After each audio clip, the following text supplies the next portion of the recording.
Good to see Anthony Rocco Martin again. I guess first, let's just start there. Are we Tony at this point? Are we Anthony? Are we still going with Rocco? What are we doing? Well, with old age, I've been just switching to Anthony. I think I don't know exactly why, but fighting Anthony Rocco, whatever you guys listen. I'm just gonna go and fight, do what I do, and you guys can just call me whatever the fuck you want. I love it. Anthony does sound a little bit more refined, a little more mature, right? Yeah, I think so. I don't know, because I went by Tony for so long, then all of a sudden, I don't know, it's old age. I think, bro, it's just old age. You just like think you're a man now. It's just. Oh man! All right, well, let's talk about it, man. It's been a little less than 2 years. I mean, just about the 2-year mark since we've had a chance to see you compete, but it's getting close now. For anybody that doesn't know, CES MMA 68, May 6th in North Dakota. So, man, as you're getting close to this fight, what's the feel like right now to be back and ready for action? It doesn't feel real, really. Right now, just like shit. I'm just trying to get back in there and just have those feelings come back. It's been a long 2 years with a lot of shit going on in the background, a lot of just up and downs, mostly downs. So it's been now it's just like I need to get back in there for my own personal sanity. Yeah. So let's talk about the 2 years. I mean, I don't want to make you relive every down that you had along the way, but some of the things that happened. First thing I saw, you had a really bad case of MRSA, right? I mean, I see you using like a walker to get around. I mean, I didn't even know it could get that bad. What exactly were you facing here? Yeah, I just went into the bloodstream. I went into the joint, and then I was kind of like, shit. It was, on that PICC line for 6 weeks. And it was just the first few weeks of it were absolutely hell. I was like having hallucinations and all kinds of shit. So it's kind of like wild where it's kind of hard to explain because it was just like, I still have I have pain in the knee and stuff, but I'm able to push through it where really I don't even feel it during training at all. It's just always afterwards, it's the after training. So that's where maybe that's my age as well. I don't know, but I think it's more just, I ate a lot of my muscle away at that time, and then I was kind of just doing tons of rehab. And even afterwards, I ended up having to have another surgery, for on the knee because it just wasn't healing properly. That's crazy. So how did this happen? I mean, did you just notice that you had a small infection? I mean, obviously like staph or whatever, it happens when you're grappling and that sort of thing. I mean, did you even know you had something wrong, or how did this get identified, I guess? Yeah, so I was having I had a knee surgery after the Magny fight. I knew going in that I was going to need surgery. It's just a simple knee meniscus. I've had like 6 of them. So usually I was training about 4 days after all those surgeries. And then this time though, I ended up taking 2 weeks off, and it was still like where one of the incisions were was still hurting. I didn't really know. I just figured, okay, it's just like, it's been 2 weeks. It's time to train. So then I go into the gym and I'm training, and then later that night, it was like really starting to hurt. My leg was throbbing. So I was like, shit, I'm just being soft. So I just started drinking because I'm like, I'll just drink the pain away so I can sleep tonight. So shit, like 14 drinks in, my knee is like 5, 6, 7 times the size of what it should be. Then I'm too drunk to even drive. You know what I mean? So now I'm like calling an Uber because I'm just out in Atlanta by myself. I didn't really know anyone to call. So I had to, and it was like 3 a.m. So I was like, what a dumbass, And so I call an Uber. The Uber brings me to the hospital, and they go into like emergency surgery to like clean out the knee. And then I was in the hospital for like 4 or 5 days or something like that with, massive fevers and everything. And just like, then they had to put the PICC line in goes through the vein of your arm all the way up to the heart. And so I was on that for 6 weeks, so that was kind of a wild term. Jesus. So, I mean, at that point, God, we're not even thinking about fighting, right? We're just thinking about staying alive. I'm not trying to make it overly dramatic, but that's some serious stuff, right? Well, yeah. I mean, obviously, I've heard people say they've had MRSA before, and it's just, then I find out, and then I go through there, and some people I tell like, it's not that big of a deal. But it's a whole different game once it goes into the joint and into the bloodstream. It's not MRSA like on the skin, how most people have it, where right. You just cut it out or whatever, and it's all good, So it's a whole different ball game where I wasn't anticipating. I didn't really know that much about it at the time. I always thought it was just a simple thing that's just on the skin. You just get rid of it and it's done. but inside the joint is a whole nother ball game. So yeah, I mean, I was, like I said, at some points I thought I was a singer. I would wake up like singing and shit. I'm a horrible singer. I'm an absolute miserable singer. So if I'm waking up singing, damn well something's wrong. And in your head, you think like this is your profession, like this. Well, is what you do? I thought I was on stage singing. And then I was like, I woke up, and I was like, shit. All right, something's going on. Yeah, I was waking up. It was crazy, like 106 fevers and stuff. And it was just, like I thought I was dying a few times. Oh man! All right, so you pull through that. Thank God that and getting back healthy. And then of course, you talk about battling demons, that sort of thing. You're kind of out of the limelight for a while, and then your name pops up with this incident at Caesar's Palace. And I don't know. I guess I don't want to make you necessarily go through everything, but I mean, what can you tell us about that? Because I think a lot of us were just surprised. It was like, whoa, what? That he doesn't strike me as that kind of guy to be. I mean. I guess we've all had a few too many cocktails in Las Vegas. I live in Las Vegas. That's pretty much every night for me. But I guess I guess what happened there? No, well, so yeah. Then after the Atlanta thing, I moved down to Florida. Actually, I was down there for a year, a little over a year, and then just in a weird situation down there the whole time where I started going on antidepressants, and then I started doing like Percocet a little bit to try to make myself feel happy because of the situation I was living in was just making me like more depressed. And I was trying to find ways of like, then obviously getting like not signing a new deal with the UFC, feeling kind of wronged on that end in a way, and just feeling wronged with like the management, the living situation I was in down there was just like, just one of the weirder, I mean, there's no way anyone could be happy with themselves, So it's kind of like I was personally degrading myself a lot. And then it was just turning into the disaster there. So finally, I'm going to move back to, I'm going to leave this situation. I have to walk away from it before, it's just, I'm going to commit suicide or something. So then I moved back to St. Cloud, Minnesota. And then the drinking starts taking over again, where I'm literally drinking probably, every day, if not every other day. Then I had a buddy, Cody, was fighting on that Vegas card. And I was sober for maybe 4 days or 5 days before that. And then I land there, and then I'm going through other personal trouble back home in St. Cloud. And like a dumbass, I start, get off the airplane and start plowing liquor. And honestly, I don't really remember too much of the situation. I remember being blackout drunk. And I remember one security guy was asking me if I peed in the hallway or something like that. And I told him I don't recall ever peeing in the hallway, because I didn't. And I said, just show me the video and I'll tell you I peed in the hallway. I don't really care. You know what I mean? And then somehow they were tackling me from behind. So anyways, I right away I'm like, so I get the charges, but even in the back, they're asking me the whole time. All they cared about is me peeing in the hallway. There was never any me punching someone or anything like that. And then all of a sudden, right at the end, they're like, oh yeah, we're going to charge you with assault as well. And I'm like, was kind of confused. Then there was shit that happened down at the jail with them just knew that I was a fighter because they Googled me for some reason. And they thought I was a fighter. And then they're trying to be, tough guys and whatnot and toss me around. So obviously I hired a lawyer, and right away they drop all charges. So all charges were dropped. So there was no charges. So no charges were there. I never got the discovery. So I never got video of anything. And because that was the stuff I wanted right away. Obviously I was saying, hey, well, you guys are saying I did these things. Let me see the video. I knew I was a dumbass. I knew there's no question. I'm not some of the things, I didn't believe happened, because I know my personality that if I'm going on the attack, I'm going on the attack. I'm not going to, it was kind of weird because I knew I got tackled from behind. So I'm like, they're saying, oh, I punched someone or something like that. I'm like, I've never punched one person in my life and then walked away. Like it was like a normal, no, that's not how I work. So I knew I was a dumbass. It took me till literally, 10 weeks now ago, I fucking got drunk and just have these suicide thoughts, have all these other crazy thoughts where I'm like, listen, it's time to fucking stop drinking. And then, so I haven't drank since then.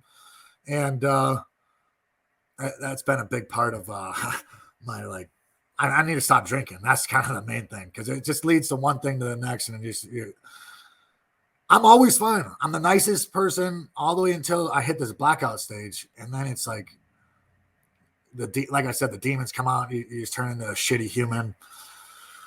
And, you think you always can control it. You think you can control that, like, oh, I won't get blacked out. I won't be a dumbass. And then it's just like, then you just don't give a fuck. And then you're a moron. So there you go. Good on you for recognizing that. By the way, I don't want to make light of it, but had you thought about maybe telling the cops, "Hey, I'm a professional singer. I'm not a fighter. What are you talking about, man?" Well, Maybe they would have if they treated you call different. me out, though, then I'm like, I'm in a lot of trouble. If they try to ask me, like, oh, let me hear something, so. Uh, hey, so listen, no, I saw, I wanted to ask because I saw on your social media, you said, in this new life, I'm spending a lot more time with my family. And I instantly wondered, does new life mean sobriety? So is that what the new life means for you? Well, it's more like, in the past, I was in these situations where I wasn't really allowed to like have relationships with my family that much, like one-on-one relation, like, or even I was never like, even say I had my daughter and I wanted to see her all the time, and I was never allowed to go see my daughter unless, oh, you do these 5 other things and bring this, or she comes here, or this stuff. So it's kind of like there's drama behind the scenes that brings all this other stress on you, where you're like, listen, this is my daughter. It's not like what I mean? This isn't, it's not like one of my buddies. I'm not trying to go party. This is my daughter. So now that's the one thing that now I'm able to see her every 2 weeks. And this is what people think. Like, listen, my ex-wife, who I had my daughter with, she was about the straight edges you'll ever find. You know what I mean? So she was like from a rich family, nice family, never seen trouble a day in her life, and she runs into me, and she knows everything. There's not I don't hide anything. So all my past, all my bullshit I've done with the years, all my partying, all that shit, she knows it all. And she has no problem ever with me seeing my daughter and whatnot like that. So, I mean, she knows the person I am, like, in my heart. It's just the alcohol and stuff like that brings out a demon. So she knows, like, hey, around my daughter, that I'm a whole different person. And I understand, like, there's something about kids that makes me feel a little bit better about myself, just because of I know my childhood and whatnot. And there's nothing more precious than a kid in the world. So. It's awesome. Yeah, I saw you took your daughter to jujitsu the other day. That's beautiful, man. Honestly, it's probably my favorite thing in life is taking my kid to jujitsu practice. The whole idea was that I was going to get back in the gym and train alongside him when he was training. We could train at the same time. But I just love watching him so much. Watching the lessons that he learns and everything that's happened that I haven't trained again. It's just I love sitting there watching him go through it, man. So I'm sure that was a thrill for you as well. No, that was yeah, I don't even know how to explain it. How precious like this little human is. My daughter, 4 years old and so sweet and innocent. And it's just like it is special just to see just a new person. It's almost like for me because I don't see her. I see her every 2 weeks. You know what I mean? For 4 days, it's just a new person almost every time you see her. So it's pretty amazing to watch and see. That's awesome, man. Well, I'm glad the personal things are working out. Now we're going to try to get the professional things going in the right direction again. Talk to me about, I guess training and I mean, who are you working with now? And I guess, what's the approach now at this point in your career?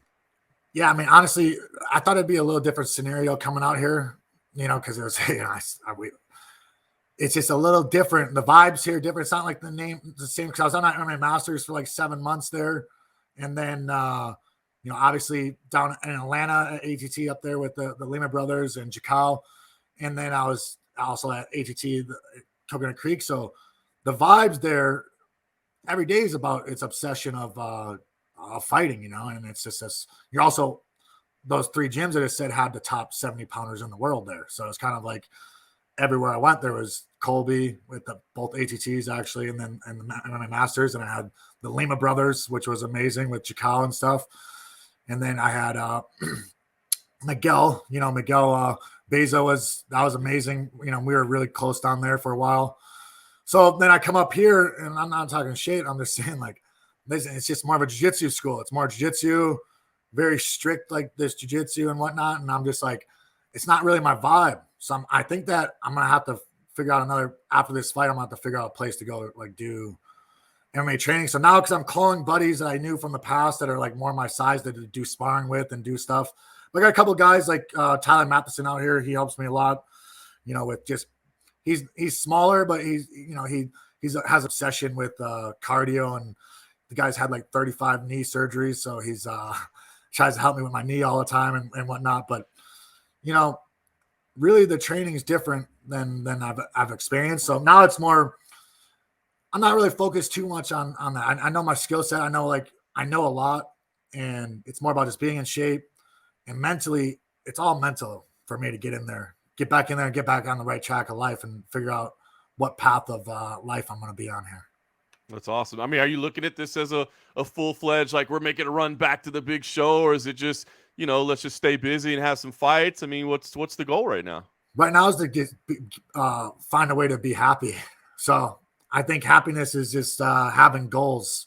And right now my goal is just fighting, so I need to, obviously, do I want to make a run someday somewhere and whatnot, but it's never was about money either. It's just feel, I don't want to go to a place where I don't feel like I'm at least treated fairly, just given a fair opportunity and whatnot. And just like, hey, like it's a business. Yeah.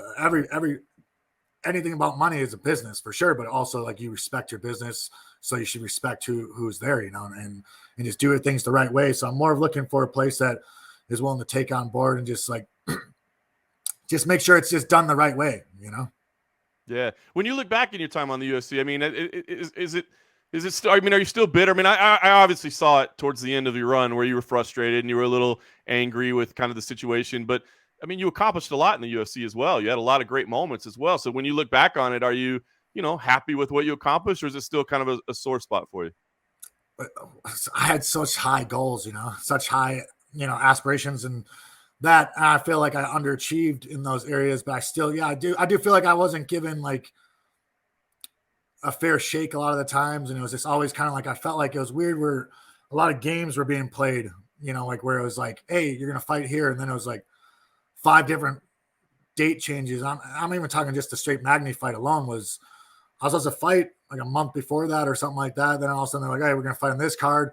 Then I'm going through like 20. I felt like I was also being my own manager somehow and like kind of trying to figure out all these fights for myself. And even to the point where the manager I had at the time, Ali, one time I was trying to fill in on another fight. I tried to fill in an 85-pound fight because I just was I just need a fight.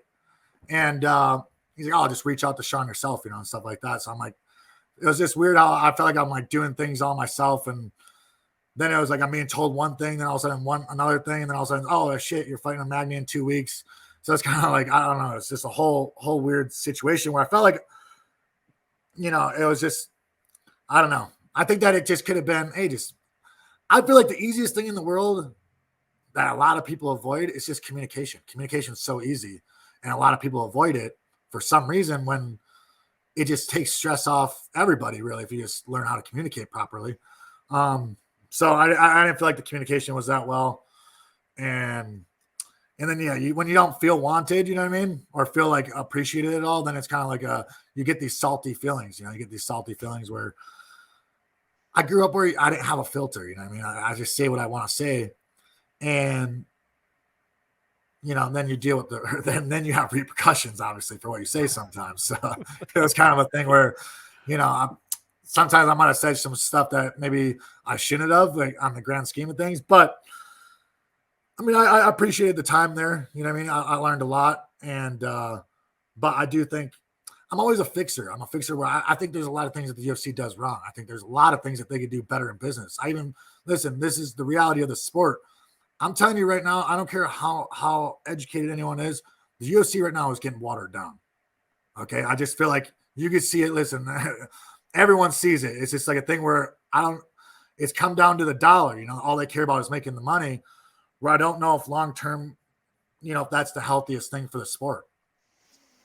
That's an interesting argument, right? Because there's no denying it. There's so many fighters on the roster now. There's so many fights every week, week in and week out, that you can't argue that UFC level doesn't mean what it meant years ago. I mean, there was more of a meaning to that. Now it's just getting to the promotion. But I guess the counter argument is, well, at least that's more opportunities for athletes and more opportunity for fighters to get trained, right? I mean, I guess it's a difficult balance. But you think ultimately the product is suffering because of that? I would say that maybe not suffering just yet. I think that because they still have a lot of those older names in there that people recognize. But I do feel like the name recognition is dwindling fucking fast. And I do think that they're going to run into an issue here soon where they're not building stars anymore. They're throwing spaghetti at the wall, seeing what sticks. I'm being serious. This is where I don't feel like there's this like true appreciation for what the sport is. You know what I mean? Where it's like they've learned now, hey, why don't we just have eight new guys that are fighting for 10 and 10 on here? You know what I mean? Or 8 fights, I mean, total. So 16 fighters on here that are fighting for pennies instead of having, 7 legitimate fights that, yeah, they're getting paid more money, but listen, you're making $10 million a show through ESPN. Like, let's not play games here. You're making $10 million. That's not even with the revenue that you're making through anything else. That's just a flat fee. You're not paying anywhere close to that. So I'm just saying, like, just at what point though does it get watered down where these name recognitions aren't there? Yeah, the fights are cool. Okay, we'll create a whole fucking other league then. Create fucking UFC fucking B class or something. Like, that's what you're creating right now. You know what I'm saying? I'm not talking shit. I'm being serious. Where you want your guys is coming up, right? But it's like, give them their stage. But it just seems weird how it just seems like a lot of things are dwindled down a little bit. No, it's not. It's a very realistic argument. It's not a bad opinion to have, because I always say, MMA is fantastic. Like, just watching any two people fight, it's a great sport. But when you have a vested interest because you're a fan of it really changes the level of the intensity versus just like two guys. I'm sorry, I don't know anything about them. And you're right. I think it's such a challenge for the UFC to build stars when they're doing shows every single week. It's hard for them even to slow down and build somebody. So it's a very fair assessment. So. We'll see where it goes. Well, right now we'll focus on your career. That's all we can do is fix your career. Tyler Vogel, I believe, is the opponent. Do you know much about him? Do you bother scouting at this point when you've been around as long as you have, or what do you know about him? I mean, I know exactly how I'm going to fight every single fight. So it's just, I'm a counter striker with like, hey, if the strike is not working, I'm going to grapple. That's just the way it is. But I look into him a little bit. I mean, I think he thinks he's a boxer now, but he's not going very well in boxing. So I don't know too much about him. I just know that he's been doing bare knuckle fighting, boxing, and then boxing matches. And, it's not impressive. So his record's not that great, but I know he's bigger than me, and I know he's tough. For everyone I heard, he's tough. Just a tough guy. I don't know if he's skill-wise the greatest, but he doesn't seem like he's going to be a little bitch or nothing. But I just think I'm a lot better. I had the focus. Like I said, I'm not really concerned about the opponent. That's why I'm fighting at 85 even.